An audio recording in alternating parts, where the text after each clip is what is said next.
Hello guys, हम चाहिँ आर्यना भिला गएको थियौँ नाइट स्टेको लागि र त्यहाँ चाहिँ छिर्ने बित्तिकै चाहिँ नि सिटिङ रुम छ। कस्तो राम्रो लाग्यो त्यसको सिटिङ रुम।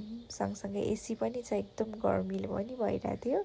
र त्यसकै तल चाहिँ नि बेडरुम पनि रहेछ। हामीले चाहिँ बेडरुम पनि हेरेँ, यसो सबै ठाउँमा हेरेँ र त्यहाँभित्र चाहिँ फ्यान रहेछ।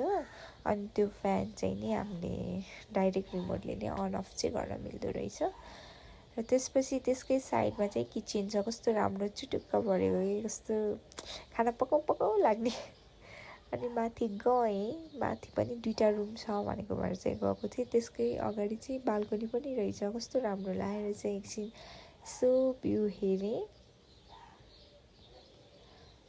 भ्यू हेरिसकेपछि चाहिँ नि हामी अब बेडरुम हेर्नेतर्फ लागेँ। बेडरुम हेरेँ नि कस्तो राम्रो लाग्यो। एकछिन ढल्केँ र अर्को रुममा पनि गएर हेरेँ। त्यहाँ पनि मलाई चाहिँ के राम्रो लाग्यो भन्दा इच रुममा चाहिँ नि पेन्टिङ के कस्तो राम्रो राम्रो लाग्यो त्यो पेन्टिङहरू चाहिँ। अनि मिरर देखेर चाहिँ आफूलाई हेरेँ।